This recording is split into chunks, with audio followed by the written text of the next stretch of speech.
26번 문제입니다. 부증성입니다. 부증성. 자, 토지는 다른 생산물처럼 생산비를 투입하여 그 자체의 양을 늘릴 수 없다. 그러면 맞는 말이죠. 그러니까 전체적으로 늘릴 수 없다 이런 말이에요. 그러나 용도 입장에서는 바꿀 수 있다 이렇게 풀자는 거죠.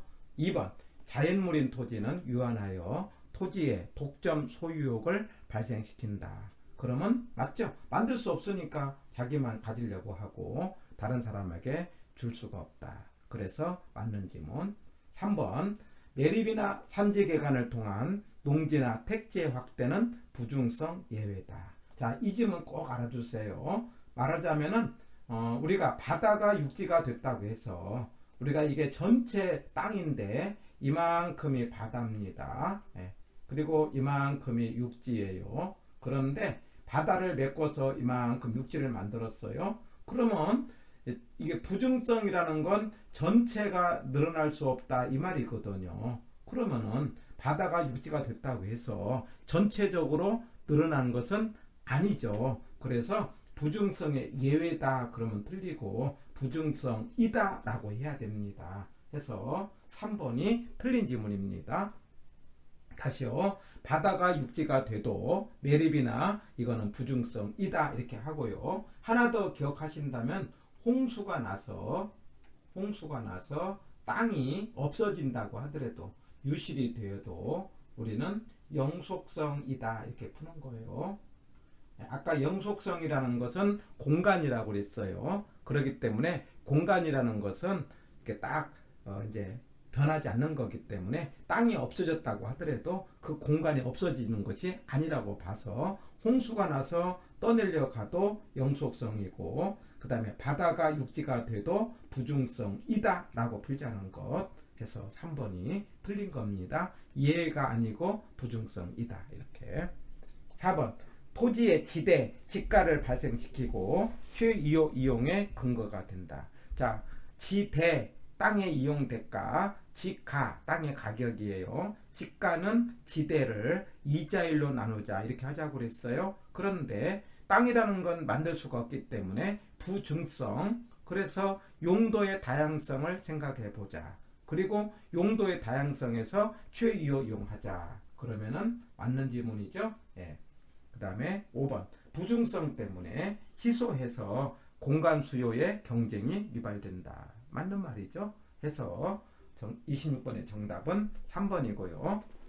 밑에 체크포인트에서 수요자 경쟁 이런 말이 나오면 수요자가 많다 이런 뜻이에요. 근거는 부중성 때문에 그렇다 이 말이에요. 그런데 수요자 시장 같은 말로 매수자 시장, 구매자 시장 이렇게 이야기하고요. 이거는 수요자가 적을 때, 시장이라고 할 때는 적을 때 주도권을 행사합니다. 그래서 수요자 시장은 수요가 적을 때 수요자 시장이에요. 그러면 어떨 때 그럽니까? 경기가 하강 국면에서 그렇죠. 경기가 안 좋다는 것은 매수자가 적다는 것 아닙니까? 그리고 매수자가 적어서 물건이 안 팔리니까 마케팅이 필요하다. 시험 문제 마케팅이 필요한 것은 수요자 시장에서 중요하다. 매수자 시장에서 중요하다. 이렇게 문제를 풀어갑니다. 수요자 경쟁이라는 단어와 수요자 시장이라는 단어 구분해서 꼭 체크포인트를 정리를 해보는 겁니다. 27번입니다. 아파트에 공원이 조성되고 마트가 들어서서 가격이 올라갔대요. 이 말은 주변에 있어서 말하자면 영향을 받았다 이 말이죠. 주변과 관련된 말이에요. 그래서 우리가 주변과 관련된 말은 우리가 부동성이라는 단어가 있어요. 이게 부동성은 땅이라는 것은 움직이지 않는다 이 말이죠. 이때의 위치는 절대적 위치라는 말이 있고 상대적 위치가 있어요. 그래서 땅이라는 건 뭐가 된다? 움직이지 않는다. 절대 위치는 고정됐다. 그러나 상대적 위치는 변한다. 그럼 여기서 상대적 위치는 무슨 말입니까? 주변이죠, 주변. 그래서 앞으로 상대적 위치 그럼 뭐라고 한다? 주변이다. 고로 상대적 위치는 변한다. 이렇게 기억하고, 그리고 부동성은 지역 분석이에요. 부동성 지역 분석. 개별성은 개별 분석이죠. 다시요. 부동성은 무슨 분석? 지역 분석. 개별성은 뭐라고 한다? 개별 분석. 그리고 부동성은 물리적 위치가 절대적으로 고정됐다고 하고, 개별성은 물리적 대체가 안 된다 이 말을 하죠. 그러나 무슨 대체는 된다? 용도적 대체는 된다. 꼭 기억하시고요. 그 다음에 개별성은 다 다르기 때문에 표준지 선정이 어렵다 이런 말이 나오죠. 해서 부동성과 개별성을 비교해서 한 번 더 체크를 해봤습니다. 그렇다면은 본 문제는요, 땅이 고정되어 있어서 주변에 따라서 가치가 달라진다는 것은 부동성과 관련이 있죠. 해서 이 7번은 정답이 몇 번이라고요? 2번이다 이렇게 말할 수 있습니다. 28번입니다. 자, 지금까지 했던 말들 다시 한번 이제 복습을 해봅니다. 영속성 그럽니다. 영속성 그러면 우리가 감가가 안 된다 이 말이죠. 그 감가는 무슨 감가가 안 된다? 물리적 감가가 안 돼요. 그러나 경제적 감가는 되는 겁니다. 경제적 감가라는 건 무슨 말입니까? 주변과 어울리지 않는다. 그래서 1번은 맞는 지문이에요. 그 다음에 2번 부동성이에요. 국지화 그럼 맞죠? 땅이 움직이지 않기 때문에 국지화된다. 그럼 맞는 말. 그 다음에 부증성 그러면 증거가 안 되니까 집약적. 집약적이 무슨 말이에요? 고층화 이렇게 맞는 말이죠. 예. 그 다음에 4번에 가서 개별성 그래놓고는 외부 효과 그랬습니다. 자, 밑에 지문을 보면은요, 제가 4글자로 외지적경 이렇게 하자고 그랬죠. 외부 효과, 지역 분석, 적합의 원칙, 경제적 감가. 그래서 외지적경은 주변이라는 말이 나와요. 그래서 외부 효과는 주변에 영향을 준다. 지역 분석은 주변을 분석한다. 적합의 원칙은 주변과 어울린다. 경제적 감가는 주변과 어울리지 않는다. 이런 뜻이에요. 그러면 이런 주변이라는 말이 나오려면 땅이 위치가 있어야 돼요. 그 위치를 만드는 게 부동성이죠. 그리고 그 땅이 연결이 돼야 돼요. 인접성입니다. 그래서 부동성과 인접성에서 외지적경이라는 단어는 같이 나타난다. 외부효과, 지역분석, 적합의 원칙, 경제적 감가는 부동성에도 있고 인접성에도 있다. 이렇게 문제를 푸는 겁니다. 자, 그런데 외부효과는요, 좋은 쪽의 영향을 정의 외부효과, 나쁜 쪽의 영향을 부의 외부효과죠. 그러면 부의 외부효과가 됐던 정의 외부효과가 됐던 외부효과는 뭐라고 해야 됩니까? 개별성이 아니고 뭐라고 해야 돼요? 부동성 또는 인접성 이렇게 해야 되겠죠? 해서 우리가 4번이 틀린 지문이 됐습니다. 4번이 틀렸습니다. 5번 이용 주체에 따라 인위적으로 분할 또는 합병하여 이용할 수 있다. 땅은 필요에 따라 합칠 수도 있고 나눌 수도 있죠. 그래서 맞는 지문이 되겠습니다. 고로 28번은 정답이 4번이 되겠습니다. 29번입니다. 부동산 이제 활동에 관련된 지금까지 나온 문제를 조금 더 이렇게 종합을 했어요. 자, 옳은 것 됐어요. 기억. 공중 지표 지하를 포함하는 것을 3차원이다 이렇게 하는 것은 맞는 말이죠.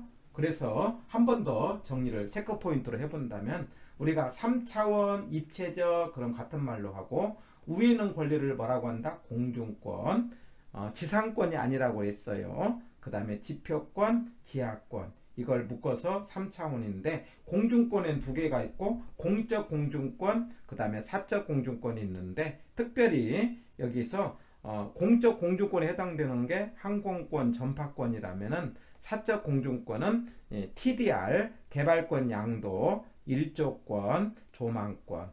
이 TDR은 개발권 양도 해서 우리 앞에 소유권 할 때 한번 봤죠? 그래서 이 사적 공중권은 한번 기억을 해봅니다. 서로 팔 수 있기 때문에 사적 공중권은 TDR, 일조권, 조망권이다. 지표권은요, 건축권, 경작권, 용수권이 있는데 용수권이라는 것은 물을 이용할 수 있는 권리고 우리나라는 유역주의다 이렇게 풀고요. 자, 지하권에서 지하선은 소유권이 미친다고 했어요. 그러나 광물은 미치지 않는다 이렇게 체크를 합니다. 그래서 기억은 맞는 지문이 됩니다. 니은 사회성, 공공성 있는 재산을 다루므로 거래 당사자는 윤리적으로 활동이 필요 없다? 이게 말이 안 되죠. 사회성, 공공성이 있으니까 윤리성이 필요하고 부동산 업자에게는 높은 윤리성이 요구된다. 이 질문 맞죠? 그래서 앞부분이 틀렸다. 이렇게요. 디귿. 일반적으로 일반 소비 상품을 대상으로 하는 활동과 달리 장기적 배려하에 결정되고 실행된다. 맞는 질문이죠. 부동산은 멀리 보자 이 말이죠. 그 다음에 니은. 부동산 활동의 주체가 인간이라는 점에서 인간이 활동을 해요. 근데 인간이 물건한테 하기 때는 대물 활동이고요. 인간과 인간 간의 활동은 대인 활동이에요. 그래서 여기서 대물 활동이 아니라 이 말이 틀렸어요. 대물 활동이면서 대인 활동이다. 이렇게요. 기억을 하시고요. 그래서 부동산 활동은 부동산과 인간과의 활동은 대인 활동, 그 다음에 인간과 사람과의 활동은 대인 활동, 양면성이 있다 이 말이죠. 그 다음에 부동산은요 응용과학이에요. 응용은 이론과 실무라고 했어요. 그런데 여기서 이론은 과학적이어야 되고요. 실무는 기술적이다 이렇게 이야기를 합니다.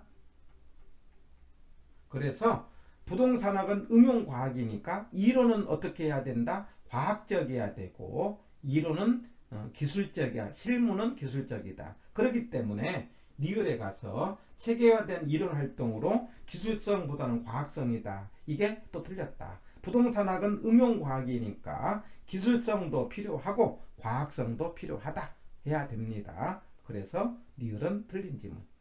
미음. 부동산 활동을 임장 활동으로 하는 것은 뭐라고요? 부증성이에요. 부동성이에요. 우리가 중임정 이렇게 하자고 그랬죠. 중개활동, 임장활동, 정보활동은 부증성이 아니라 뭐라고 한다? 부동성이죠. 그래서 미음도 틀린 말이고 맞는 것은 기억하고 그 다음에 디귿이니까 정답은 2번이 되겠죠.